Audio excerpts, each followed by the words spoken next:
तो नरेंद्र भाई, मेरे मन में लड्डू तो फूटा था। शक्तिकांत दास का कल बयान आया, महंगाई का बुरा दौर गुजर गया है, आंकड़े कुछ और कह रहे हैं। महंगाई के आंकड़े नहीं, मैं चीजों के दाम देखूं, कोई चीज सस्ती होती मुझे दिख नहीं रही, पर बुरे दिन बीत रहे हैं। थोड़ा मैं कंफ्यूज आ गया हूं, थोड़ा सा भोजपुरी लहजा भी इस्तेमाल कर रहा हूं। देखिए संदीप जी, आरबीआई गवर्नर जो है वो सरकार की तरफ से तो बोलते नहीं है।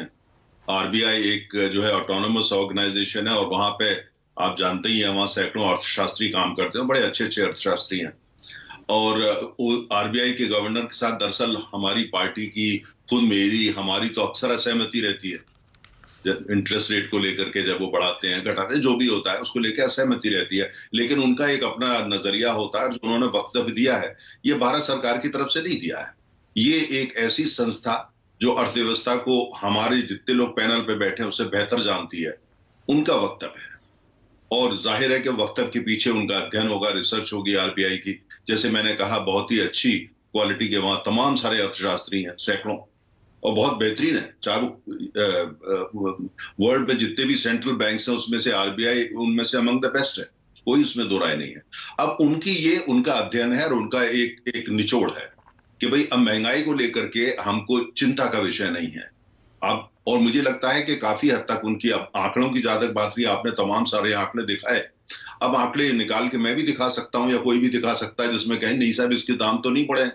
अच्छा बताइए, अगर मैंने कोई गलत जानकारी दी हो, आटा 28-30 रुपए मिल रहा था, वो 37-38 रुपए हो गया है कि नहीं? दूध के दाम 12 रुपए लीटर बढ़ गए हैं कि नहीं? राजमा 80 रुपए वाला 140 रुपए हो गया है कि नहीं? संदीप जी, मैंने जैसे कहा, आंकड़े एक ऐसी चीज है कि आप जिस समय दें तो उतने मैं निकाल के दिखा दूं कि ऐसा नहीं है, लेकिन उससे कोई बात, मैसेज नहीं जाएगा। आम आदमी जो है वो अर्थशास्त्र का अध्ययन उसने ना किया हो, लेकिन अर्थशास्त्र जहां तक उसकी जिंदगी में उसकी क्या दखल है उसको जानता है।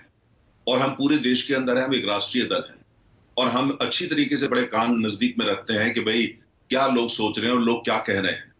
लोगों को समझ में आ रहा है कि सरकार ने तमाम, पहले इतना लंबा कोविड चला, उसके बाद यूक्रेन की जो हालात हुए, युद्ध हुआ, से पूरी दुनिया की अर्थव्यवस्था का क्या हालत हुआ है और अभी तक हो रहा है। लोगों को पता है कि प्रबंधन कितना अच्छा किया गया, लोगों को पता है। या नरेंद्र भाई, थोड़ा सा इंटरवेंशन कर रहा हूं, और आप इतना, you travelled across the world, आदत पड़ गई है, वो एक स्टॉकहोम सिंड्रोम कहते हैं ना, कि किसी ने आपको अगवा कर लिया, वो एक अपराधी है, मुजरिम है, ज्यादा दिन अपनी गिरफ्त में रख लिया, उसी को वो भी अच्छा लगने लग जाता है। तो महंगाई अच्छी लगने लग गई है क्या? आदत पड़ गई है क्या आदमी को? नहीं संदीप जी, हम जब से स्कूल में पढ़ते थे, अखबार पढ़ने की शुरू से आदत थी, कभी मैंने देखा ही नहीं ये बहस, हमेशा ये होती थी बहुत महंगाई है। ये बहस तो नॉन स्टॉप है। जितनी भी विकासशील अर्थव्यवस्था है, मुझे नहीं सकता कभी ऐसा हुआ इसमें बहस ना हुई हो, चाहे वो पहले कांग्रेस की सरकार रही हो, इंदिरा जी की रही हो, राजीव जी की रही हो, या अटल जी की रही हो, या हमारी चल रही है, तो चलता है। और कोई भी अर्थशास्त्री दिखा दीजिए, अगर उसने ठान लिया है कि सरकार को जो है गलत उसमें दिखाना है, तमाम आंकड़े लेके आएगा, तर्क देगा और कह देगा सब कुछ नहीं किया। तो ये तो आप लोगों ने भी ठाना था ना 2013 में। 2014 की लड़ाई के लिए नारे क्या थे? बहुत हुई महंगाई की मार, अब की बार मोदी सरकार। बहुत हुई पेट्रोल डीजल की मार, अब की बार मोदी सरकार। सिलेंडर लेकर, गैस का सिलेंडर लेकर स्मृति ईरानी सड़कों पर बैठ जाती थी। 1103 रुपए का है सिलेंडर।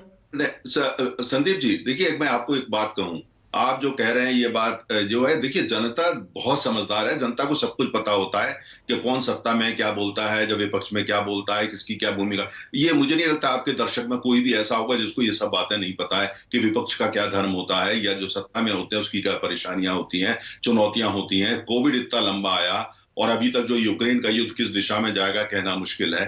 अरे दूसरी, आपने बड़ा डिटेल से जो है तेल पे भी चर्चा करी।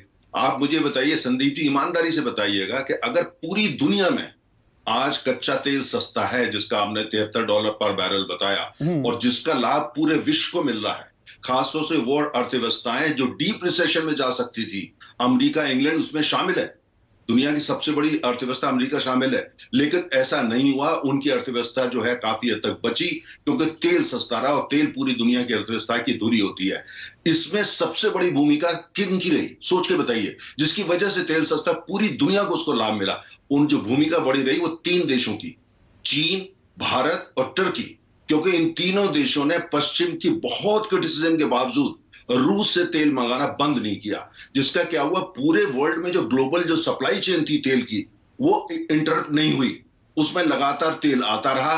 भारत ने तमाम बुराइयां सही, तमाम हमारे अंदर भी लोगों ने, कुछ लोगों ने सवाल उठाए, लेकिन उसके बावजूद इन तीन देशों ने, चूंकि इन्होंने तेल खरीदा, और हमने रूस से कभी 2% तेल भी नहीं खरीदा था, आज हम 27.8% खरीद रहे हैं दुनिया की क्रिटिसिज्म के बाद। उससे पूरी दुनिया को फायदा हुआ। नहीं, हमने अच्छी कूटनीति अपनाई, वो उस मामले में सरकार काबिले तारीफ काम किया है। मैं बिल्कुल I am on the same page. पर एक मिनट, मैं अब इसमें इंटरवेंशन कर दूं।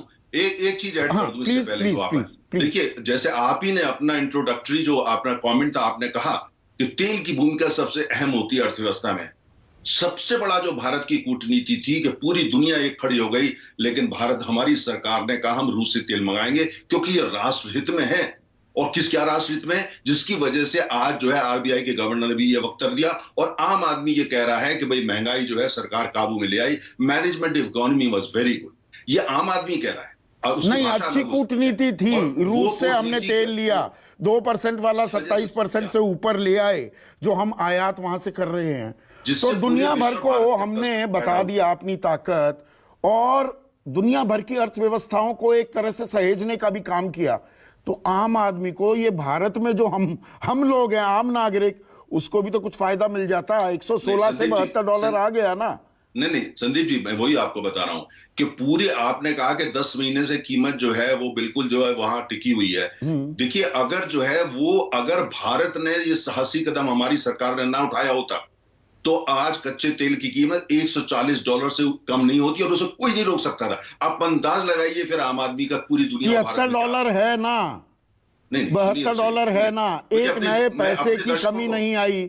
हरदीप पुरी कह रहे थे, और आपने भी वो बयान देखा होगा, बनारस में 21 जनवरी तारीख समेत बता रहा हूं, सरकारी कंपनियों से कह रहे हैं कि भैया अब आपका नुकसान की भरपाई हो गई, मुनाफा कमा रहे हो, अब कम कर दो तेल की कीमत। संदीप जी, आम आदमी समझ रहा है, आपका दर्शक, कि मैं क्या कह रहा हूं। मैं बता रहा हूं कि क्या लिंक है, जो आपने जैसे बताया था कि सरकार उठाकर, लिंक शब्द कहते ही लिंक आपका थोड़ा खराब होने लगा। जारी रखिए अपनी बात प्लीज। हाँ, तो प्रबंधन जो है उसका किया, जिसकी वजह से आज भारत को तो लाभ हुआ ही है। जो आरबीआई के आम आदमी को क्या लाभ हुआ? आम देखिए, जब हम भारत की जब बात करते हैं, हमारी सरकार करती है, तो हम तो आम आदमी की बात करते हैं, क्योंकि आम आदमी जो, यही वजह है कि लाख कोशिश के बावजूद विपक्ष ने तमाम कोशिश कर ली, बरगलाया भी, भड़काया भी, लेकिन उसके बावजूद जो है, बरगलाया भड़काया, बरगलाया और भड़का क्या आप नहीं रहे थे, और आपके समर्थक बता रहे थे जी आने दो बीजेपी की सरकार, ₹35 का पेट्रोल हो जाएगा। $20 प्रति बैरल पेट्रोल के दाम गए भी, कच्चे तेल की कीमतों के दाम गए भी, पर वो फिगर कभी नहीं आ पाई। देखिए, बात सुनिए संदीप जी, हमारे टाइम के, हम जब से हम सत्ता में आए हैं, आप भी अगर देश भर का भ्रमण करते हैं, जगह जगह जाकर रिपोर्टिंग भी करते हैं, आपको नहीं लगता कि पिछले 8 साल के अंदर पूरा जो लैंडस्केप है भारत का, परिवर्तन उसमें आया है, उसमें भारी प्रगति हो। मैं ये नहीं कह रहा कि 1947 से कोई प्रगति, मैं ये नहीं कह रहा। मैं ये कह रहा हूं, जब से हम आए हैं सत्ता में, जीडीपी कहां पहुंचा है, आम आदमी की आंसू हमने कितने सारे पहुंचे हैं, कितनी प्रयास किया है कि महंगाई का भी अच्छा खासा विकास हो रहा है। अब ये तो आरबीआई के देश का विकास हो रहा है, महंगाई का भी विकास हो रहा है। नहीं, ये क्या, देखिए बात सुनिए, महंगाई चुनौती सन 47 से लेकर के आज तक थी, और भारत विकासशील अर्थव्यवस्था है, भारत जापान नहीं है, महंगाई को झेलते रहे हैं। महंगा होता है ये, नहीं, बिल्कुल नहीं, बिल्कुल नहीं। अब मैंने आपको तमाम कॉन्क्रीट एग्जाम्पल दिए हैं कि किस तरह से भारत सरकार ने पूरा एक आउटलुक लेकर के महंगाई को इस तरीके से काबू किया है, कंट्रोल किया है कि पूरी दुनिया को उसका लाभ मिल रहा है। आपके दर्शक इस बात को समझ रहे हैं? आम नागरिक को क्या लाभ